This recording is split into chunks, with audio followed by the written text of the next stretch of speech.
Hello students, welcome to new video. In previous video we have already studied the last topic that we have already studied in previous video is keyword arguments and print function, the argument that we are passing to a print function and how to pass an argument to any function. So in today's class we are going to study local and global scopes. That already all of you know this concept that you have already studied in C and Java.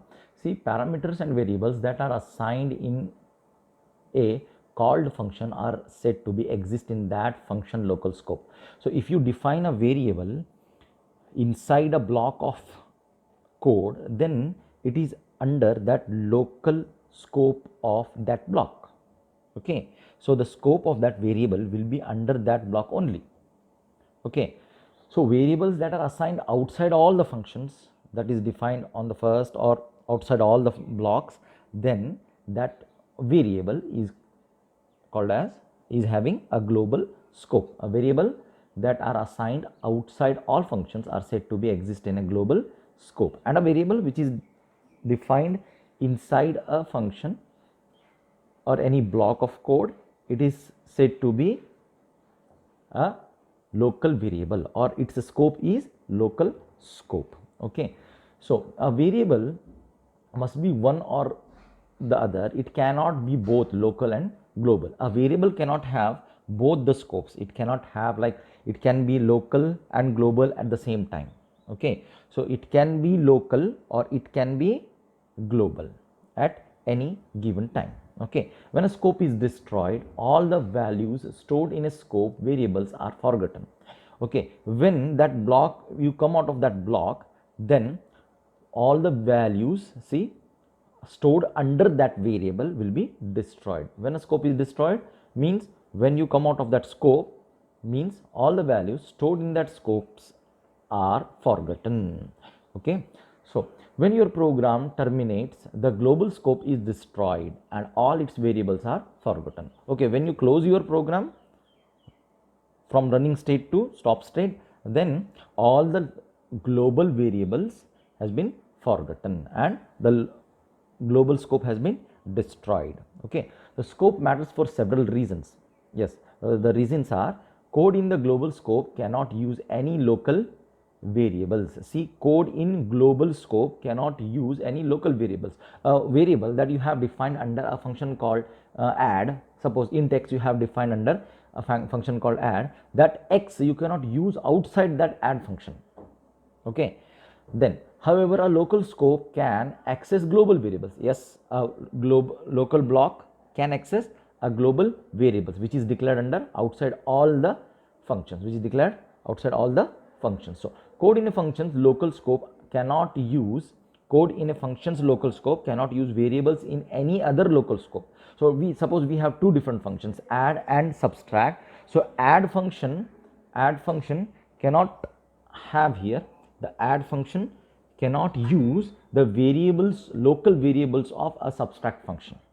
Okay, if you have two functions, that is add and a subtract, at that time the add function cannot use the variables of a subtract function.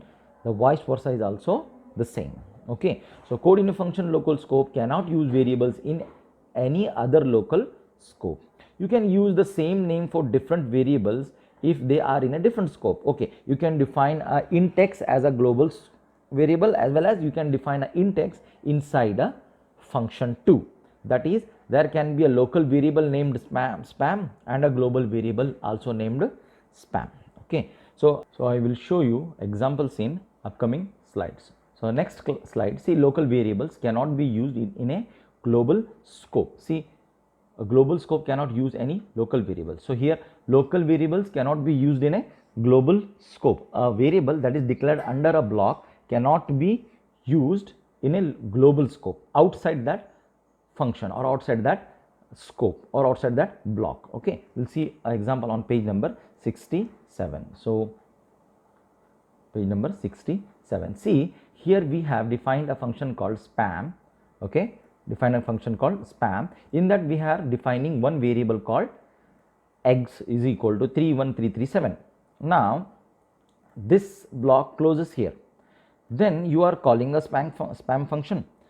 Then you are trying to print x, but it will throw you a error. Why? Because x is not defined. It is a local variable defined under a spam function. You cannot use this local variable outside its block. So let me show you here.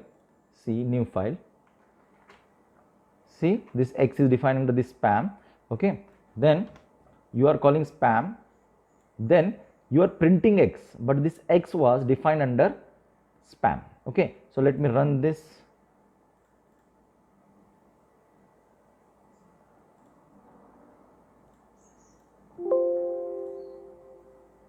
See what you will get? You will get error. Name x is not defined. Okay, so here in this,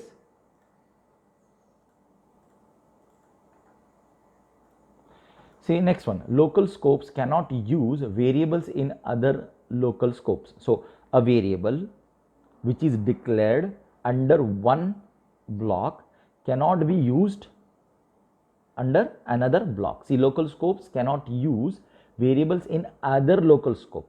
So on page number 68, so on page number 68, see here we are defining one method called spam, okay, and another method called bacon. Okay, so here we have x is equal to 99, which is a local variable to this spam function. Then we have a bacon function called inside a spam. So the control will pass over here, and here you will have ham is equal to 101 and x is equal to 0. Okay, then the control again come out of this function and it will be passed to this print function. Then you are printing x. What values it will be printed? What value of x will be printed here? See, it is 99 or whether it is a 0. Actually, it will print only 99 here because this x belongs to this local scope. It cannot print 0. See here, let me show you.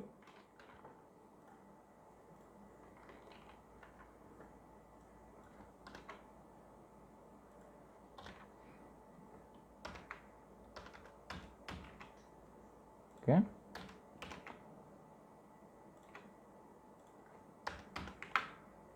Okay. See, I am calling spam here now. Spam here. So spam, the control will pass over here. Then x will be initialized to 99. Then you are calling bacon. So bacon will have two variables. Those are ham and x. And this x is a local to this bacon. Then you are printing x. So you are not printing x of this bacon function. Actually, you are printing the x of spam function. Okay, let me show you the output. The output will be 99. Okay, so proceeding further, the global variables can be read from a local scope. A global variables can be read from a local scope, means a global variable can be used inside a local scope or inside a block of code. Okay, page number 69. So here global variables can be read from the local scope. So here you are defining a spam function where you are just having a print. You are printing a variable called x, and x is a global variable which is initialized to 42, and when spam is called it will print 42. Then again you are printing x, again it will print 42. Okay, so see, I will show you the example here. So the global variables can be used under a local scope. Okay, see, 2 times it will print 42. It's very simple, right? Then local and global variables with the same name, local and global variables with the same name. You can have a local variable int x and you can have a global variable int x. Okay, unless and until they are initialized under different blocks. Okay, now on page number 69 again. So we'll see here we are having here, we are defining a function called spam. In that we have defined eggs, a variable, and we have initialized this to spam local, means this variable is a local variable. Then you are printing that variable. Okay, then you are having another function called bacon. Here again eggs, but it is in different scope. This time the value is bacon local. Then you are printing it. Then you are calling spam function. The spam will be executed and it will print x. Okay, x value, that is spam local. Then again after you printing this bacon local, again you are calling print x. So it will not print spam local, okay, it will print again bacon local because it is a local variable, okay. And we have studied that local variable under different block cannot be accessed in another block, right? Now here we are having a global variable, same eggs, see, same variable name, but this time it is initialized to global. Then you are calling bacon, bacon will print, see, bacon local, then again it will call spam, which will print spam local, then you are calling print again, which will print bacon local, then again you are printing eggs. So this actually is a local or a global variable, it's a global variable and it will print global. So what will be the output, tell me?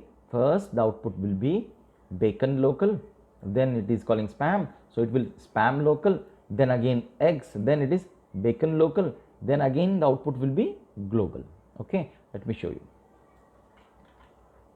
Here I have copied the code, okay. Now see, spam we are printing this here, then spam we are calling, then printing we are printing eggs, then this is a global variable, we are calling bacon, then see this is under spam, okay. Let me show you output. See, bacon local, spam local, bacon local, and a global variable that I have already explained you. Now after this slide we have the next slide, a global statement, a global statement, a global keyword. See, if you need to modify global variable from within a function, so if you can access a global variable inside a function, inside a block, but if you want to see, if you need to modify that global variable from within a function, use the global statement, use the global statement, then only you can modify it, able to modify it, okay. If you have a line such as global val at the top of the function, it tells Python in this function x refers to the global variable, so don't create a local variable with this name. So here we are defining a function called spam, in that we are having a val which is prefixed with a keyword called global.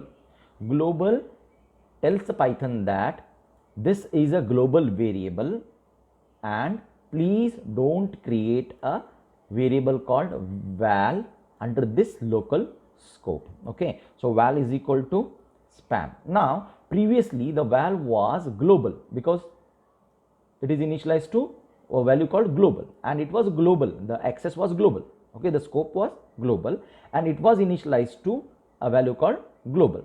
Then this val value was used under a spam, okay, with a global keyword. Then you can modify, you are able to modify a global variable, then you have changed its value from global to spam, okay. Then you are calling spam, spam has already changed the value of val to from global to spam, right. Then you are printing val, what it will show in the output, it will show you the output as spam, okay. Let me execute this for you. See, here it is defined under this spam, okay. Then it was a global variable, let me change this here, okay. Before I call spam, see, before I call spam, the val was initialized to global, okay. When I call spam, the spam is modifying val variable from global to spam, then you are printing the value of val, the output will be spam, okay. Let me show you, output will be spam. If you modify the code, see, just before you call spam, if you print the value of val, if you print the value of val, what it will be? Global. When you call spam, it is modifying the val value from global to spam, then you are printing, at that time val value will be spam, okay. Let me show you. See, first it will be global, then you are calling spam function, it is modifying that global variable, then it is printing spam, okay. Easy, right? Then we'll move on to next slide. In this, a global statement, okay, the same slide continues here. there are 4 rules to tell whether a variable is in local scope or global scope. How you can tell that this variable is in local scope or global scope? So if a variable is being used in a global scope, that is outside all the function, then it is always a global variable. If it is declared under outside all the functions, it is, we can tell this variable as a global variable. If there is a global statement for that variable in a function, it is global variable. So how you come to know that val was global? Because it is prefixed with a keyword called global. So you came to know that in this function val is a global variable. You cannot use a variable, named as val under a same block. Okay. Then third, otherwise if the variable is used in an assignment statement, if a variable is used in an assignment statement in a function, it is a local variable. So you are just remove this val. If you just remove this variable, okay, this line, then just val is equal to spam. This val is a local variable to spam function, right? So and this val is a global variable to this code, right? So here, see, if you just remove this, this becomes a local variable. If you have this one here, val is a global variable. But if the variable is not used in an assignment statement, it is a global variable. But if the variable is not used in assignment statement, it is a global variable. See here, I will show you. Here I had this global, right? See, if I write like this, just this, val is equal to spam, and there is a variable called again val, which value has been initialized to global. Again the same code, if you are executing, you are getting the output as global and global. See, global. See here, val you have initialized to a new value. That's why this val becomes a local variable to this spam function. Okay. So if you have not initialized it, if you have just printed it, then you are printing a global variable inside a local scope. See, 3 times will be global. See, global. Okay. So this means this val is not a local variable, it is a global variable. See, read the statement. If the variable is not used in an assignment statement, it is global variable. It is not used in an assignment statement, right? It is not an assignment statement. Assignment statement means what? There should be a variable name is equal to some value. That is what assignment statement, like this. Okay. So in a function, a variable will either always be global or always be local. So in a function, a variable will either always be global or always be local. So you cannot have this val both local as well as global. So here in this example, this val is global. Okay. So you cannot have a variable both local and global at the same time. Okay. So one variable can be a global or can be a local. Okay. Next, move on to next slide. Exception handling, the same concept that you have already studied in Java, that exception handling. See, what is this exception handling? Sometimes we want to handle exceptions or error in a code, and we don't want to terminate our code, and it should proceed the next steps, and it should exit in a proper manner. At that time we are going for exception handling. See, I have already explained you this concept in Java, that suppose you are taking input from some device, okay, and you are dividing a number from that input. Okay, suddenly that input becomes a 0, then that number divided by 0 throws an error, right? And you don't want to terminate your program, you want the next number provided by that input device. Okay, so what you are doing is you are using a exception handling mechanism here, so that if a divide by 0 error occurs, you print this message, then proceed with your code, go to next instruction, right? So here the same concept in Python. In Java we have used try and catch functions, right? Try, catch, finally, final, right? Throws. These keywords we have used, not final, sorry, finally you have used. Now here in this, in Python, we are just using try and except, See, right now getting an error or exception in your Python program means the entire program will crash. Yes, if you are not handling that exception or error, it is going to crash or it is going to terminate your program unexpectedly. Okay, so if you don't want this to happen in real world program, instead you want the program to detect errors, handle them, and then continue to run. At that time you can use try and except. So error can be handled with try and except statements.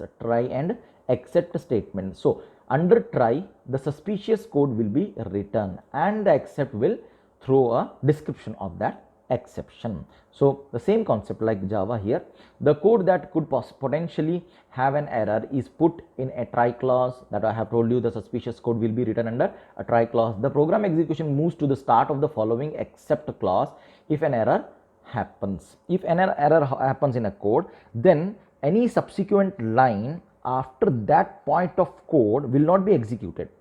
Directly the control will pass to except and you will print the message. Then after except, whatever the code is there, that code will be executed. Once the execution jumps to the code in the except clause, it does not return to the try clause.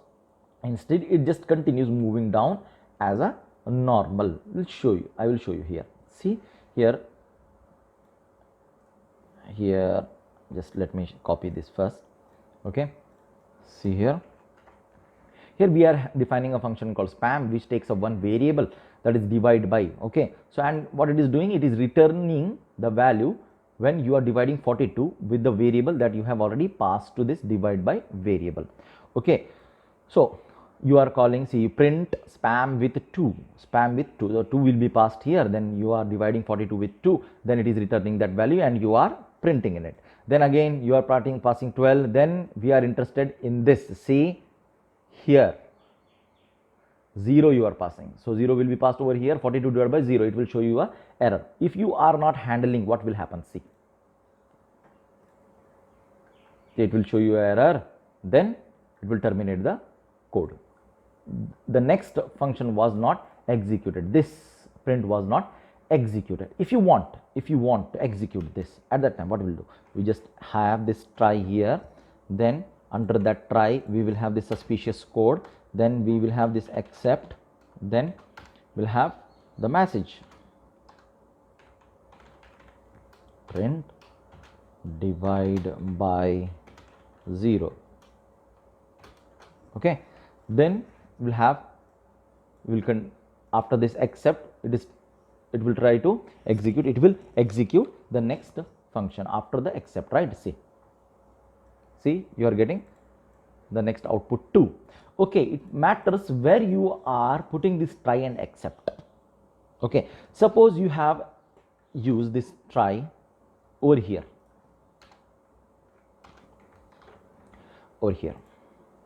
okay, see, you have used this try over here. Okay, and let me include this one also here. Okay, so error will occur over here, right? So once the error occurs, any subsequent line after the error will not be executed. So you will get the output just 21 divided by 0, 21.0, 3.5, and you will just get the output divide by 0. You will not get 42.0. Let me show you. Any subsequent line will not be executed. See, just this. It will just not terminate the program. It will not execute the subsequent code under a try block. So if you want to execute this, so the suspicious code will be written under a try and catch. So it matters where you are writing this try. I have shown you in the first example, and this is the second example. Let me show you. If I put a try here instead of there, I have put the try here. Okay, and except here.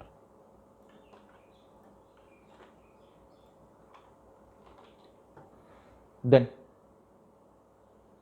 okay, let me run. See what you are getting. 21.0, 3.5 divided by 0, none, and 42.0. What happened here? See, first 2 was passed, 42 divided by 2 is 21.0. Then 12 you have passed, then 42 divided by 12 is 3.5. Then you have passed 0. So error occurred. It is going to execute divide by 0 and return none. There was no calculation, so return will be none. When you are not returning anything, I have told you that we have studied in previous slides that it will return none. So it is returning none and you are printing none here. Okay, then it is going to execute spam of 1. Okay, so it matters where you are writing your try and catch. So the last slide, short program, guess the number. Short program, guess the number. Okay, it's very simple. On page number 74, guess a number. See, 74. So let me show you the output first. In this program, what you need to do is we need to guess a number between 1 and 20. First, let me show you the output. See here, take a guess. Okay, take a guess here. In this, I'm taking a guess as 5. So in between 1 and 20. So 5. Good job, you guessed my number in 1 guesses. So my guess was correct. I was lucky. Now let me run this again. Okay, so now take a guess again. 5. Your guess is too low. So take a guess. Too low means I will go to 8. Okay, take a guess. It's too low again. So I will take 11. So your guess is too low again. Then I will take a 13. And your guess is too low again. So I will take as 14. Your guess is too low, 15. So no, the number I was thinking was 19. Your guess is too low. The number I was thinking was 19. So how many guess we had? See, 1, 2, 3, 4, 5, 6 guesses. Within 6 guesses, we have to guess a number between 1 and 20. And if you are not able to, then it is going to show you the output that I was thinking a number was 19. Okay, let me explain you this code.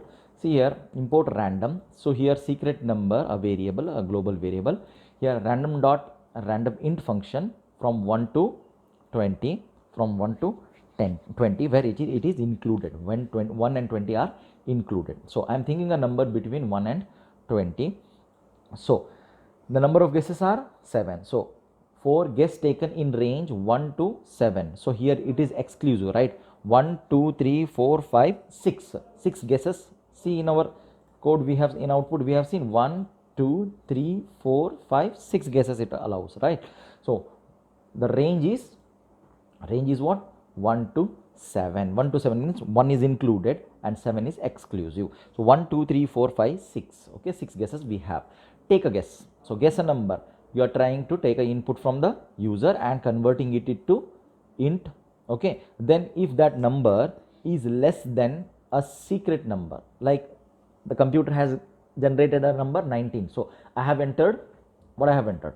See, I have entered 5, right? So 5 is, your guess is too low. Then again this loop will be, see, it will go here, else if. This was true, right? So it will not go to this else if. So again it will go to next guess. So in iteration 2 again, yes, I have entered 8. See, I have entered 8. So 8 is again less than secret number. So it will show you secret, your guess is too low. Suppose your guess is too high. Suppose you have entered 20. So 20 is greater than a secret number. Yes, your guess is too high. So what you will going to do, if your guessed number is equal to secret number, that is your else case. So it will break the loop. It will break this loop, for loop, and it will go to this if condition that 19 is equal to 19. I guessed 19 and the secret number was generated was 19. Then it will show you, good job, you guessed my number. Okay, number in how many guesses? Guess taken was. See, guess taken was. It was initialized to, suppose you have taken 3 guesses. So 3 here, 3 guesses. Okay, otherwise it will show you, no, the number I was thinking was str of secret number. You are converting the integer value into string. Okay, and the secret number was 19. Okay, let me run this code again. See, not checking. Let me run this code. Now again take a guess. So I will take 5. Good job. See, 5 was equal to secret number. That's why you guessed my number in 1 guesses. Again, let me run this code. This time 19. Your guess is too high. So let me take a 15. Your guess is too high. Then I will take 10. Your guess is too high. So I will take 7. Your guess is too low. So it is between now. See, 7, 8, 8, 9, right? 8 or 9? 8. Good job. You guessed my number in 5 guesses. Yes, I got 5 guesses. See, 1, 2, 3, 4, 5 guesses. So actually the computer was thinking of a number 8. Okay, it was very simple program. Then we have a practice project on page number 77. So this is an assignment for you on page number 77. So what you need to do is you need to write a program on this problem statement and submit to me within given time. So time will be or date will be announced on your WhatsApp group. Okay, so here today this is the end of chapter 3 and end of module 1. Okay, in next class we are going to start next module. Okay, thanks for watching.